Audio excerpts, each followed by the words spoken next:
Good morning, everybody. Just going to do a few little exercises here this morning about some cold connection, which is just basically riveting. I don't know whether you've done any riveting yourself or anything, but often you might find that you might not be able to solder something because of the way you've made your piece. Like, for example, if you've got a little bit of enameling that we were talking about today, and you want to try and connect your pieces together, obviously it's very difficult to solder something that's got enamel on it. So even with your low grade solders that you have, so what you might want to do is start looking at alternatives where you can actually connect these things to a back plate, or instead of doing a full bezel and resetting everything. So with doing things like that, you tend to want to solder bits and pieces onto the back of your plates before you enamel it. So you would use a very high grade solder, so something, you know, like enameling solder, which melts at a very high temperature. Or your piece might be even cast with your little lugs or your pins on the back if you're doing a casting. And that way you can then attach your piece onto another part of a brooch or a pendant or earrings or whatever you might be doing through the hammering process at the back. Now, I do my riveting a little bit differently to a lot of books where they just tell you to drill a hole and then hammer your metal through. I like to clean up my surfaces of my plates that I actually rivet together. And not only do I drill right through, but I burr both surfaces on both plates. Hello. And what happens there is that you clean up the edge of your metal really nicely, so that the two sections then will sit quite nicely. Because sometimes what happens is that through the metal connection and hammering down, your pin wants to actually spread out as well as sort of reduce in height. So obviously it's got to go out to the side. So that sometimes can separate your plates a little bit, so you end up getting a bit of a gap or some movement in your two plates. So if you're doing a single rivet or a double rivet or even multiple ones, I always try and drill and burr a tiny little clean edge on all of the surfaces that I'm actually riveting right through.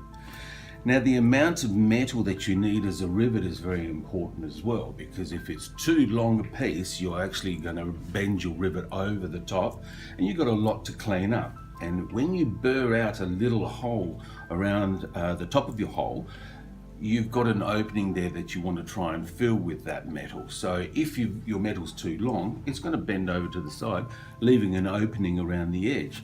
So you've got to be careful about the sizes of the holes that you drill. Obviously has to be exactly the size of the wire that you use, but the burr hole that you use afterwards can't be too big or too many sizes higher than your wire that you're using. So if you're using, say for example, 1mm wire, I would use a 1.2mm burr to open up and clean up that top surface.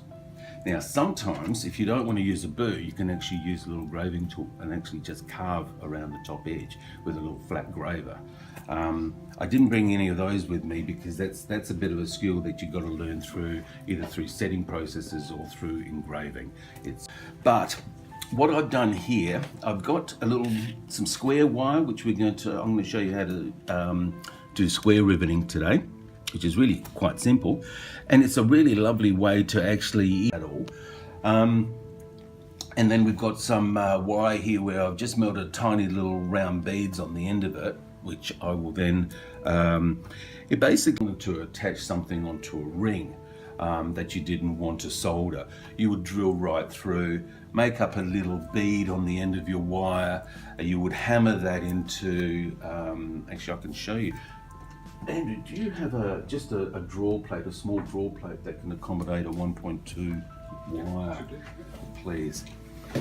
If you don't, you can actually drill into a little piece of steel, pop your wire down, and what you do is you just hammer that down. So it creates like a little flat pin. Thank you. So for example, I'll do this one first so that you can see what it looks like at the end. So that's a one. Oh, okay. Some numbers.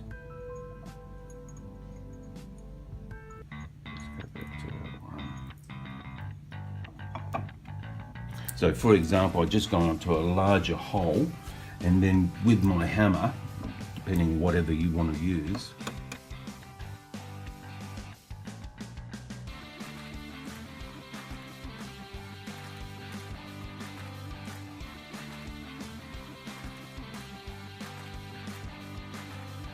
surfaces, and you pop that back out. I just got a pair of. Have you got some parallels? Yep. Parallels? On the top of that, and then that way, if you've drilled a hole right through your ring and you want to place a bar across the top of it, that might be a different metal or whatever, you can then actually pop that in through from in underneath, stick it onto your mandrel so it holds it into place, and your hole's already there and it's been burred out on the inside, and then you literally just tap this section down and it will give you a really nice finish on the inside, and it's already spread, and then you will file the inside into a nice contour, nice and smooth, polish it all up. And from the inside you shouldn't see much at all other than maybe a faint little ring just around the edge of the metal. So that's a really nice way of actually finishing off something where maybe, for example, you might want to, you know, we're talking about the enameling. Hello, how are you? Come on in. We were talking about enameling. If you wanted to maybe enamel a little flower, and the very center of the flower, you might want to connect it to a ring, okay, to a shank. You could do this through the center, and you could even do it in a sense that you might want to make a tiny little bezel over the top of that you might want to set a center stone in. So to do that, you're connecting all of those sections together, and in the middle of the bezel, once you've got your pin sitting through like that, you would actually hammer that down with little punches, flatten that off, and then you can set your stone over the top of that again. So it's been all connected without any soldering whatsoever. And that's a nice way to actually finish off a bracelet or bangle, things like that, which you don't want to do extra soldering, where you might want to do a bit of enameling or colouring of metal, for example, which you want to do beforehand so that you can get it spot on in individual pieces, and then connect the whole lot together by the riveting process. Now, if you rivet something and your hole size is a little bit small, you don't want to really ream in your wire at all. If you can try and avoid that, do so. The reason for that is that your metal still needs to spread as you're hammering it. Now, that's the best connection. Otherwise, if you try and hammer down and the metal is really restricted, you've got a very good chance of bending the very tip of your pin. So you want it to be the same size. So not by forcing it in, but by actually pushing it in, and there's a natural resist, because obviously of the size of the wire to the size of the hole. So that when you tap, you're then spreading the metal evenly out like this, and then you would file back all of your excess both top and bottom of your rivets. So I'm just going to do a couple. There is another one here which I'm going to show you as well, where people ask me, well, how do you get two rivets so that they're really straight? So that when you do actually drill your holes and you pop your pins down into it, it's nice and straight, especially when you're looking at thicknesses of materials, maybe slightly thicker material to connect. And what I do is I actually bend up a U shape, and this is the way I do my settings as well for my claws. When I'm making claws, I don't solder individual claws onto my piece. I will do either a star shape in 4, if I'm doing a 4 claw, and actually solder and bend up everything and solder all of my points together at the same time, and then I cut off all of my top sections, creating my 4 claws.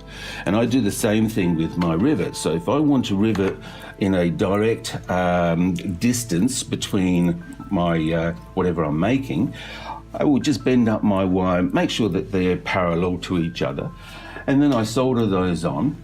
Now, when I solder these on, sometimes the thickness of the metal doesn't allow me to actually drill a little pilot hole where my wire sits into my plate, and then I throw a little bit of solder around it.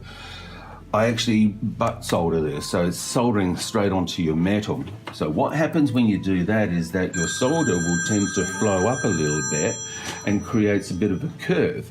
So this is why it's very important to make sure you burr away all of your sections of your plate, so that little burr hole will allow your solder to actually sit up inside that section. So what happens here is then I just cut off my bit of metal on top. Then to work out my distance of that, just in the right spot where I want to drill my holes, I use a little bit of blue tack. You can use a little bit of plasticine if you like. But I'll show you this now because this is actually while we're talking about it. I'd snip this off.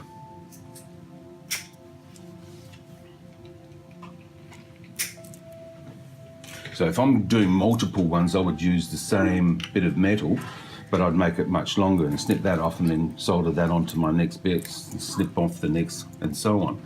So where I've got these little points, if I want to connect these two sections together, I very lightly push down and I locate and pull back out. So that's where I would then center punch my holes and then drill my holes for my connections. Really simple. And then that way the two sections should line all up, and then you can go ahead and poke that through, and then when it's poked through you would then just rivet your top as normal. Now through the riveting process, I often will use either a ball, like a little doming punch, or the round end on a repousse hammer. Now when you are hammering down on a piece of metal, what often happens if you're using a flat bit of metal, what you're doing is you're flattening out the metal out to the sides, but it's mainly on the top edge. So what often happens is that by the time you hammer it all the way down, you've got a real lump over the surface of your metal that you need to then file back quite a bit. And you might have quite a bit of excess there. So when I use a repousse hammer, when you hit the very center of your pin, especially if you're using a larger pin, say something around 1.5, 2 mil, something like that, and bigger, if you hit the very center with a ball hammer or the end of the doming punch, the punch itself goes down, but it spreads the metal out sideways straight away. And so if you do repetitive hammer blows with that, what you're doing is you're actually spreading that metal really nicely, very evenly from the center outwards. Once you've actually locked your two sections together so your pin won't slide out, and you flipped it over, done the same thing on the other side, you can then go over it with a planishing hammer or a flat surfaced hammer and then hammer the rest of it down. And that way you know that all of the be filled with your pin, your metal. And in that way, when you file it all back, emery paper polish it, you shouldn't really see much of a mark at all. So silver to silver, obviously, or gold to gold. So these are the different ways that I tend to attack my riveting, and it all depends on what you're doing and how you're making your piece. But you can also, because if you don't do it both at the same time, you can damage the underneath section as you're tapping, and then it's hard, because of the thickness of the metal, it's hard to realign it and bring it back in so it's nice and true and straight. So that's the way I tend to look at these sort of processes. But the actual riveting is a very, very simple process. So anyway, let's do a little bit like this and touch the tip. And what that does is just creates that little indent that you want. Now, it's up to you how you do this. Whenever you're drilling anything, obviously you've got to be careful how you drill. Now, a lot of people tend to drill straight down into a block of wood like this. You can do that, but if you're using a very fine drill bit, depending on the type of drill you're using, if you're using one of the flexi shafts that's up on, and you've got a flexi shaft that comes down, if you do that, you'll find that the shaft actually has a lot of weight over the top, and it tends to want to move. So if you're using a 0.5 or a 0.6 drill bit, for example, I can guarantee you 9 times out of 10 you're going to break that drill bit, or it's going to get stuck in your metal that you're drilling, depending on the thickness of your metal. So the way I tend to drill, I always tend to drill into the surface of my metal that way, with my fingers in underneath my bench peg and the hole that I'm going to drill on top. I bring my two hands together to make sure that my hands will work together, and I keep my revs fairly low, and I just drill very consistently. Don't try and put pressure on a drill when you're working, even with a burr as well, because what will happen is that With a burr it'll get hot if it's blunt, and if you do use a drill really quickly, it's going to blunt very quickly as well. Even when you use little things like lubricants and stuff like that, it will still blunt very quickly. So keep your res fairly low. Same with when you're burring as well, and that will give you a really nice finish. 2mm burr.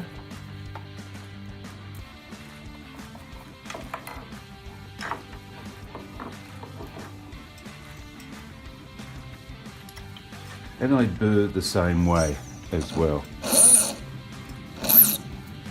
So I would clean up from both sides so that my surface of my metal is just opened up. So it's not a really big opening, because obviously then you're going to hammer a lot down into your surface, which you don't want to do. So from that now, if I was just going to do a simple, something I would highly recommend also, if you're doing multiple pins, try not to drill all your holes at the same time. What you'll find that when you're trying to connect your two plates together, if you get that ever so slight movement when you're trying to connect them all, and there's movement when you're drilling your holes and you're lining everything up and you're placing one plate over the other that you've already drilled, and you center punch those and you try and drill that, you'll find that they will move slightly. Or you might have a little bit of a kick in your hand as you're trying to drill. That ever slight little kick will throw off your alignment. So I would suggest that if you're doing multiples in one piece, drill one, connect it, then drill, then drill, then drill. So it holds it all together. And we'll connect these two together. And I'm going to get one of you, or a couple of you, if you want to later on, to try a couple of these and just see how you go with it as well. So I start off by just either center punch or drill on the edge.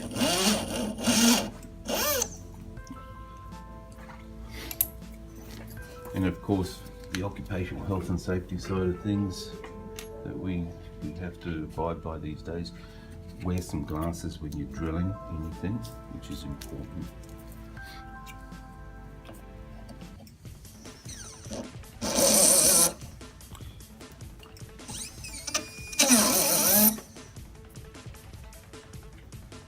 There we go. So, yeah.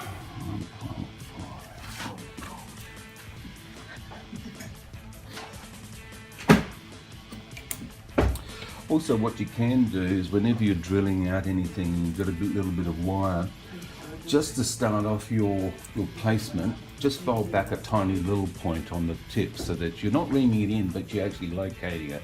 Because often when you cut something off with tin snips, you'll get a squished end. If you cut it off really nicely, you can still have a little bit of a burr over the edge of it, so just tidy it up with a little needle file and that should be really good. Now your wire needs to be as straight as possible too when you're working on riveting.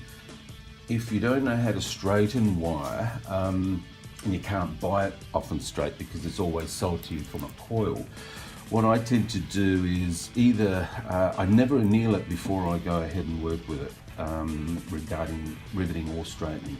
Because what I do is I pop a piece into a vise, and then I grab a little hanging vise or a pair of serrated parallel pliers usually, and I'll just tug on it nice and straight, and I can actually feel the metal give a little bit, and when it gives, then you know it's going to be really nice and straight, and then that should be all right. Now that tension in your metal should be generally half hard being that the metal is being annealed, maybe one or two more drawing down to the right size, and then it's left that way.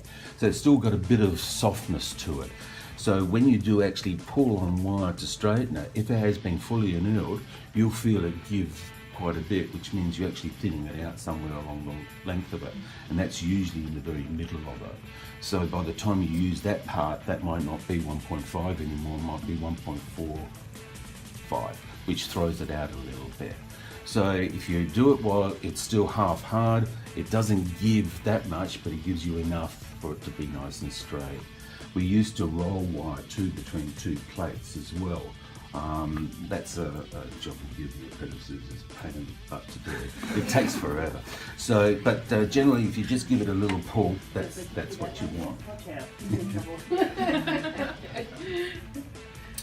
So.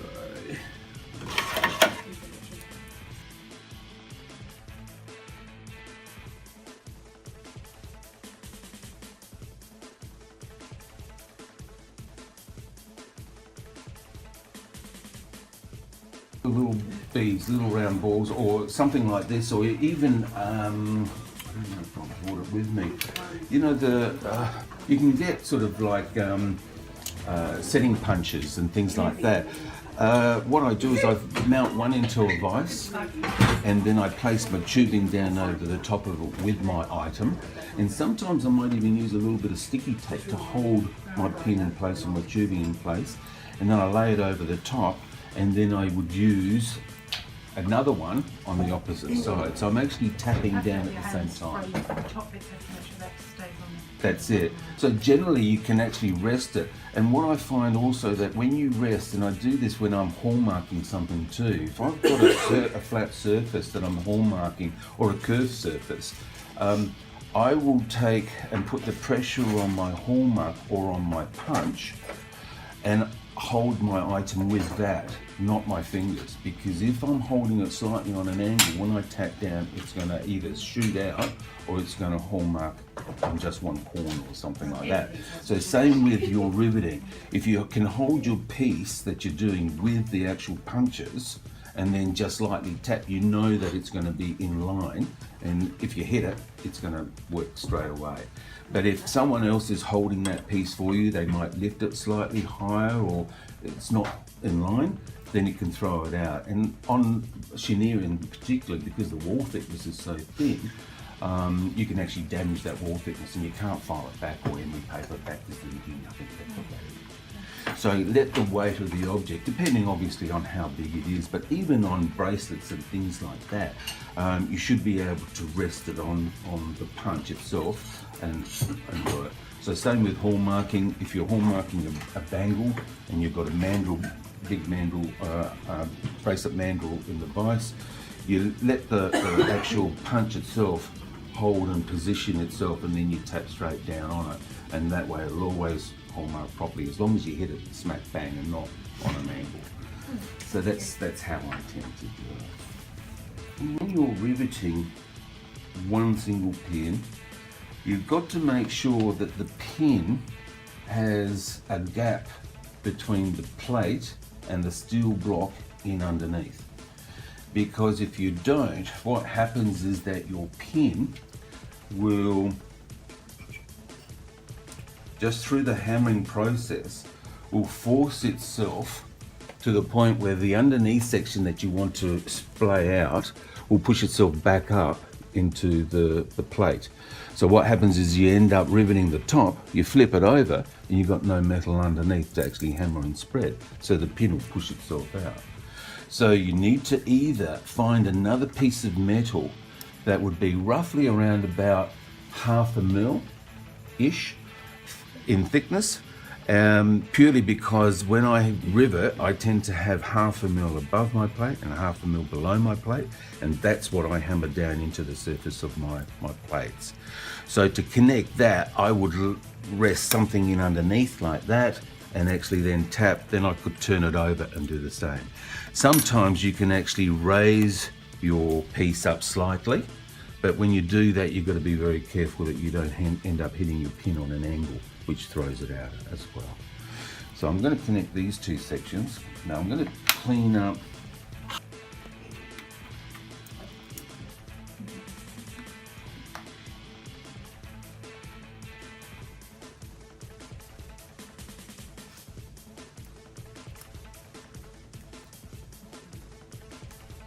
that fits in nicely.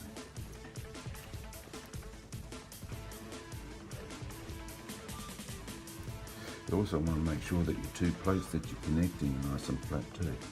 You know, with copper it's a little bit hard because they've been annealed, so they've actually distorted a fraction. Oops.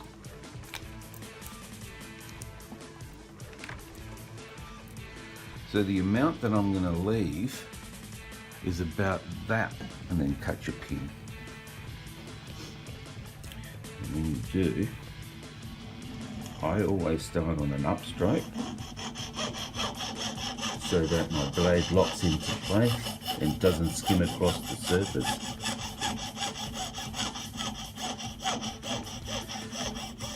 Be very careful not to fling that piece across the room if you can.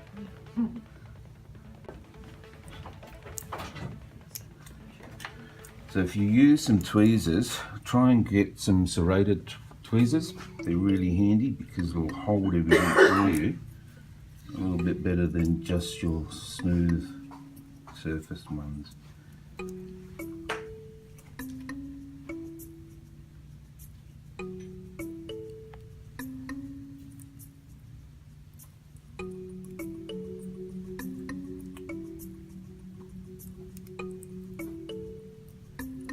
I'm just going to do this down here so I don't drop my pin. Just going to push it through. And that's what I'm after, sort of about that much metal both sides. I don't know if you can see that. I would pass.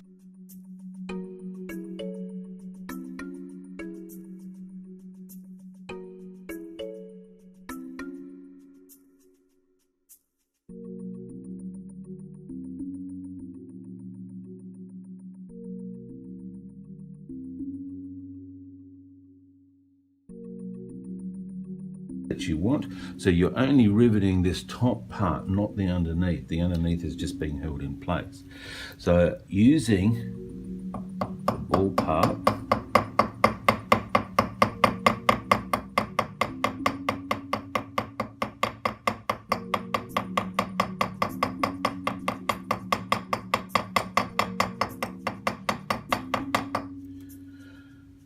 so my pin's still protruding from the other side as well. And I'm going to come in and do the same on this side.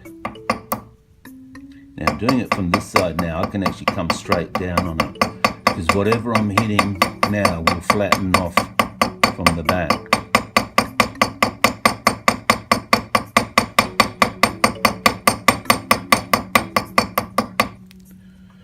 Flip it over, do the same again.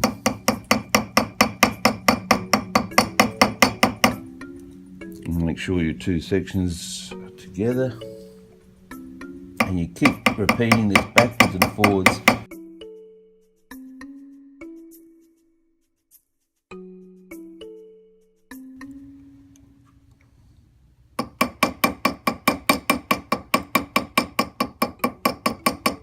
Now be fitting your length of material to the right side length, and then just tapping it.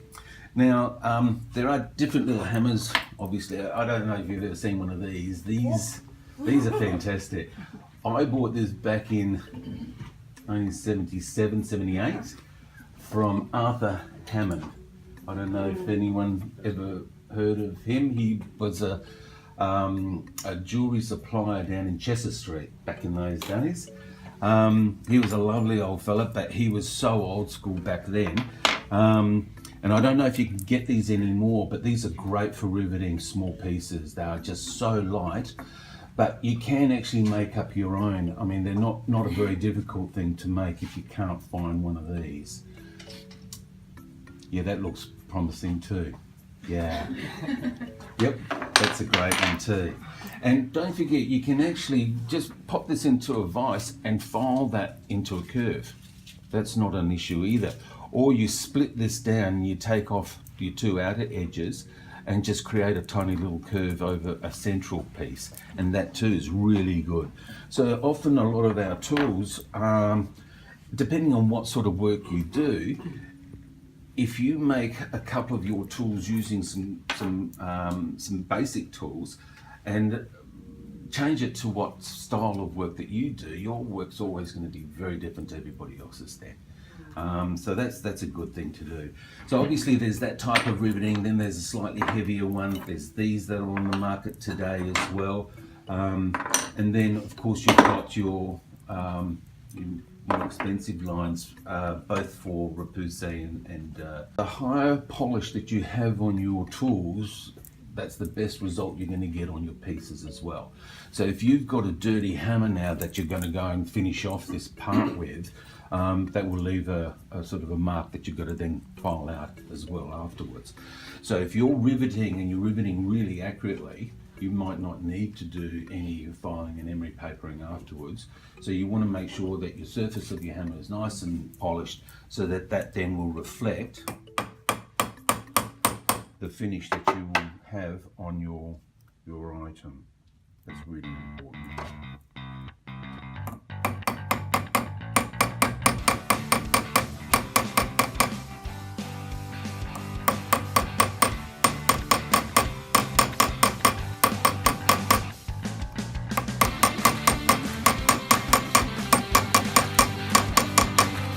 Whenever you hammer,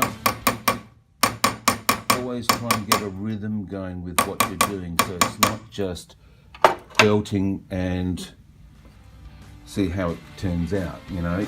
Try and get a rhythm. It's just like blacksmithing. I don't know if you've ever seen them when they're forging out something, they're hitting the anvil as well and then they strike their object. It's to keep a rhythm going, and in that way you know that each hammer blow is going to be the same. The height that you raise your hammer should always be the same as well, so that your work's just going to have a good consistency to it. Now that's been hammered.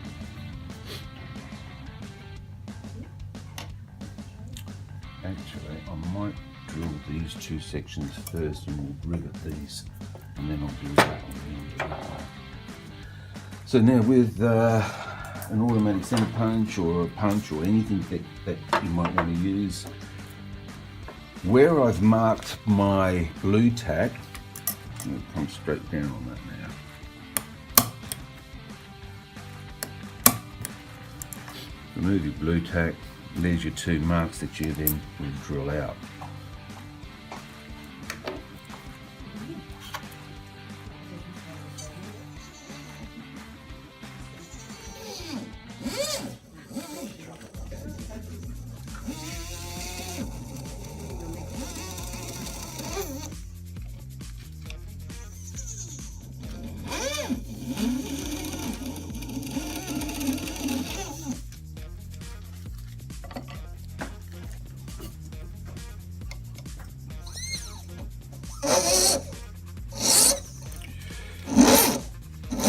Now I'm going to go deeper burr marks on this one where I've got my excess solder.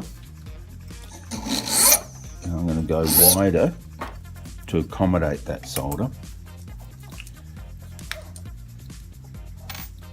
And on the other side, I'm using 1.2 wire on this one, so I'm going to use 1.5 burr.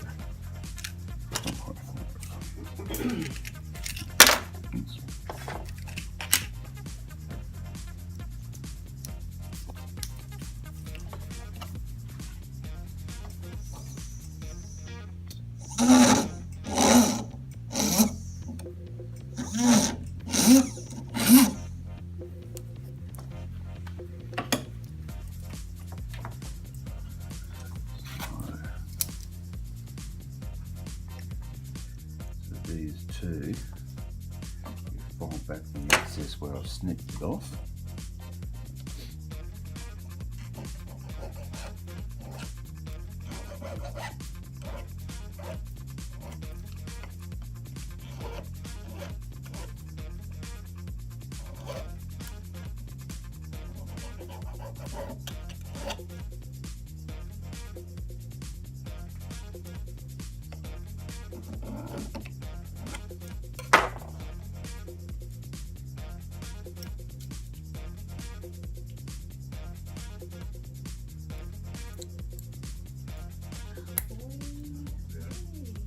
Hello. How are you?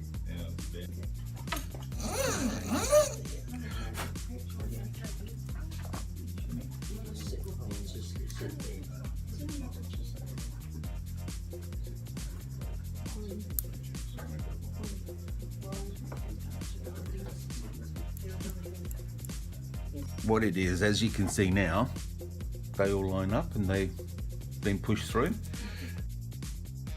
What it does is that you can actually use this to cut off all of your pins instead of using a saw. And they're really handy, but you've got to be very careful because of the thickness of the metal that you might grind through. If you change your angle through the cut, it just breaks and shatters.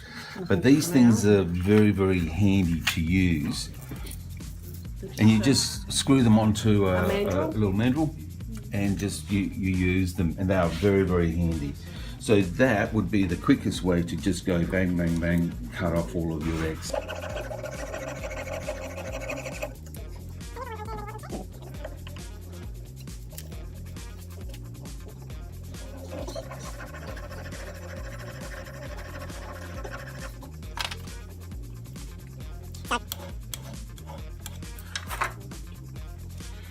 And then this too, you just go ahead and use hammer.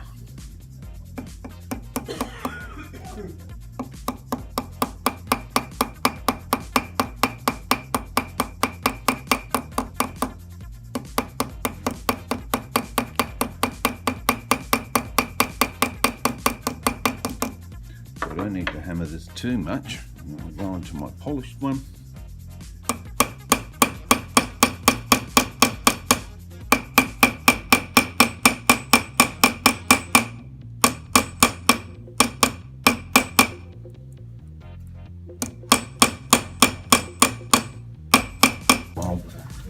So I'm going to just go through it with you from the very step by step.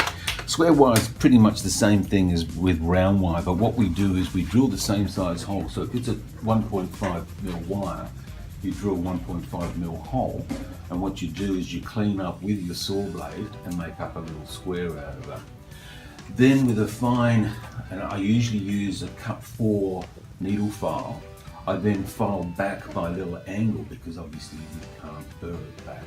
So I cut back my angle a little bit on top and bottom, and then I would put my pin in and just hammer it exactly the same way. And when you file it all back, depending on how well you have cleaned up that top edge with your needle file, you'll have a really lovely shape, a square. Now doing that, you can actually inlay, instead of using it as a riveting technique, you can use it as an inlay in the surfaces of your metal. So it can be done with rectangular wire as well, anything, triangular, whatever you like. And it's just a case of making sure that the hole size that you drill first is the diameter of what the actual wire is, and then you file slightly on the top, and then you're spreading the metal back out into that shape. So it's very important to file it up evenly. So the angle has to be correct as well. Alright, so this is where if you use a square pin, it's not going to move on you at all. You can use that single one and it's going to be spot on. You know, like we were talking about earlier on, when if you wanted to do a little setting and actually rivet the setting down, and then you set your stone on the top, use a square pin to something like that, you know that it's going to stay in its position and not rotate around. This is really 5. So we'll drill a 1.5 hole.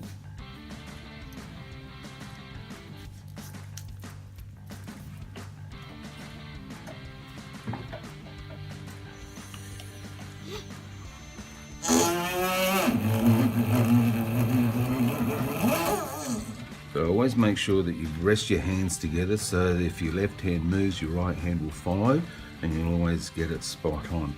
Finger underneath the bench peg, not on top.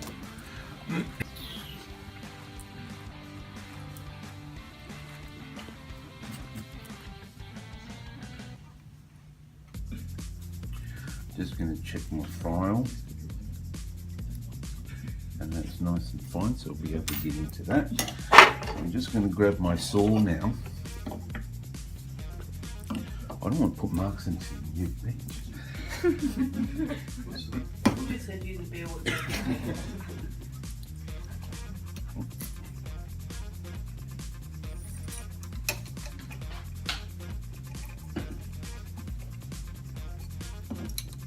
So you can mark this out with a pen or a scriber. Doing is just coming into my corners, and I finish on a down straight to make sure that they stay nice and clean.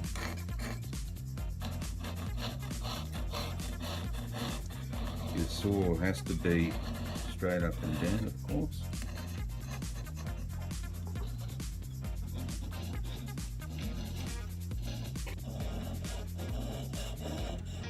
This in a sense is the same as doing back holing, where you are opening up the back of a setting with your saw. So if you didn't want to file out your surface, you can actually saw it out, which works just as well. With the metal, that you're not cutting it back too much on an angle, otherwise your pin won't stay in place. I'm going to do a little bit. You know how the teeth on the side of a saw blade protrude? That's what you use to file back your edges.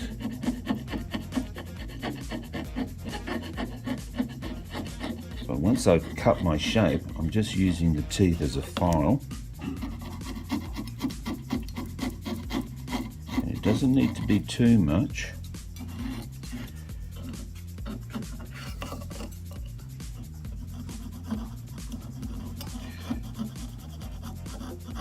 And to do this, place your thumb at the back of the blade.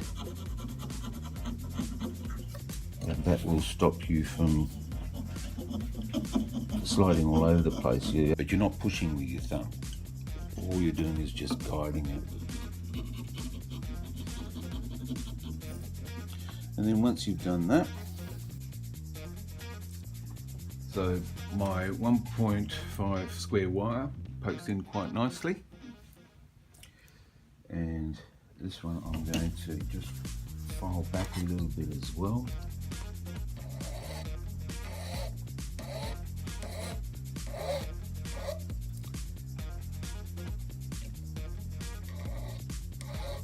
Mine's got followed through.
Tweezers are really handy, very handy.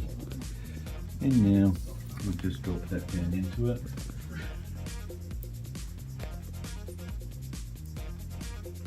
Simple process. You just got to make sure that you've got the right size hole for the right size wire.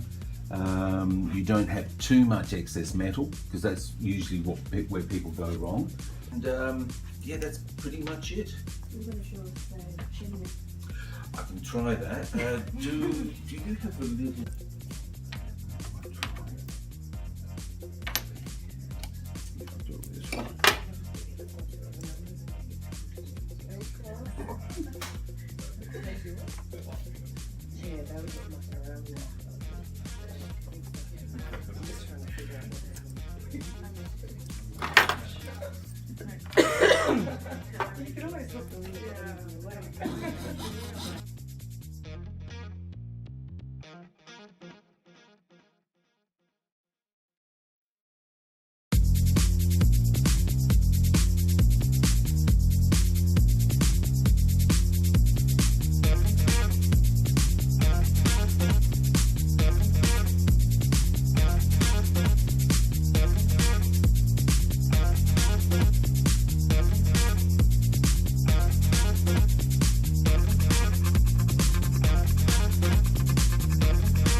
about to edge on both surfaces, just to accommodate my metal a little bit.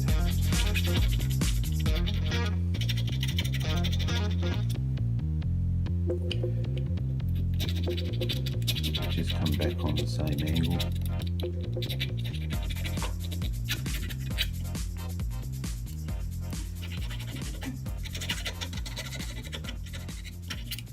And you can do that with your saw as well, as we talked about earlier.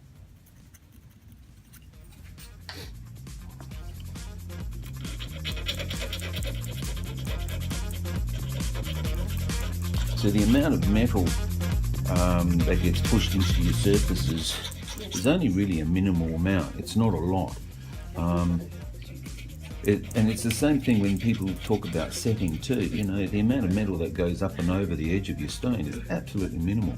I'm talking more about sort of bead and grain, for example, when people do pave setting, or if they're doing even share claw, the amount of metal that comes up and over is very little. And that's what holds it all in. It's not so much the big bead that you put in over the top. So just by angling that a fraction, when I tap this down into it, it's going to just lock and spray into it. Now I'm going to measure I'll show you this as a decorative one. I mean, we could do another plate and actually put it together, but it's the same principle as before. You just want to make sure that your surfaces are nice and clean, round, so that I will now mark it and then we'll pop it in and we'll reroute it.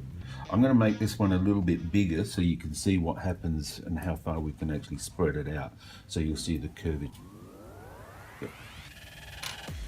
You know, you've got chenier cutters and things like that. Generally, whenever you're cutting any round wire that's really thick, or any square wire that's really thick, instead of just starting on one side and cutting right across, unless you've got a chenier cutter which will hold it all in place, you can use that. But even that, there's a gap there, so if you're not coming down nice and straight, you can still come in on a slight angle with your blade. So often what I will do is I'll go round and round from the outer edge of the piece and then just keep going until the whole thing comes off. And that way, I know that it's going to be nice and true. So on something as small as this, to try and hold this, it's a bit tricky. So I'm just going to cut it straight through, straight as I can, and I'll follow it up.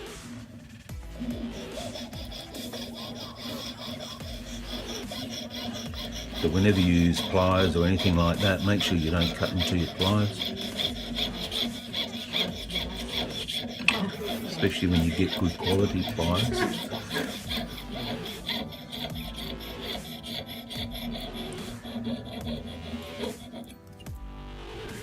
That too, I'm just going to tear off them, so I don't want it thin. Generally you would cut it right through, you can leave a bit of a mess on the edge of your metal.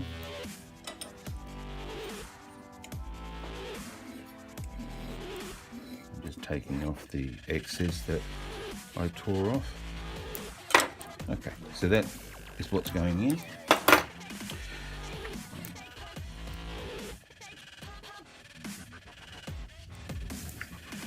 So, as I said, if you can try and let the weight of the everything in place, that's the best thing to do.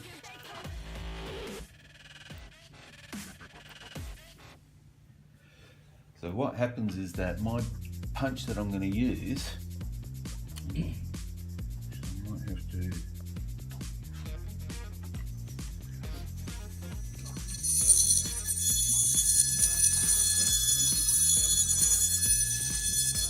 as I said earlier, if you've got yourself some nails, you can make up your own punches quite easily for the one-off piece that you'd be doing.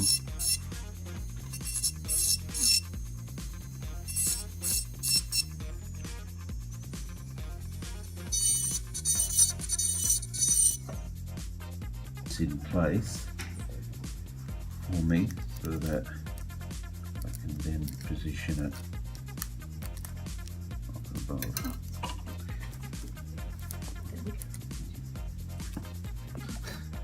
You're allowed to do anything.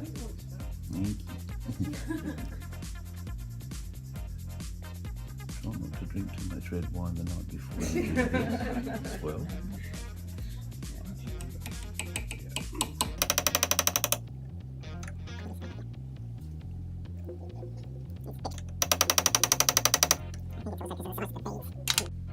There's a spacer.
Just to, if in case, for example, if the burr has slipped a little bit and it's a little bit larger than what my stone size is, so I've got a bit of movement there, so I'll pop the stone down.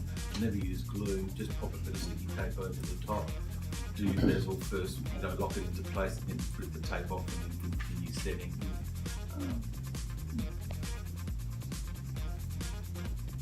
Can I ask another question about drilling the holes for riveting? If you had access to a precision drill press, would you use that over using a flexi drive drill? You have to be precision, because some of the small ones, they're pretty good. You talking about the one that TAFE? Oh. Because there's a little red one that's there that they use that actually goes like this. Oh. So I'd avoid that little red one. No, you can use, because even Dremel has little presses that you can mount and you just use, they're great too. But I personally would always, I prefer to drill. I bring my two hands together, I can see the angles that I want to do. I have a feeling for it. If I can feel that it's catching, then I'm using too large a drill bit, or I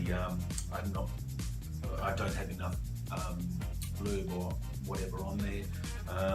I can feel what's happening a lot better than just whenever you're drilling holes, that first part, if it catches and makes a mess around the top edge, it's very hard to clean up, even with the burr afterwards, because the burr will follow the contour of the surface, and that too will tend to want to jump a little bit.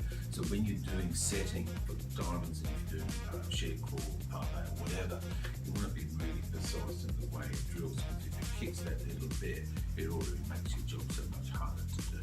And then when you set all your stones and you've locked everything in position, you can actually see across the top that there's an irregularity in things like trade secrets, as far as I'm concerned, doesn't exist. It shouldn't exist, because you're only as good as the work that you put out yourself. And then if someone copies your work, well, then that's a huge form of flattery, I think. You just move on to the next part of your journey as a journeyman. That's what you all are. That's it. Thank you.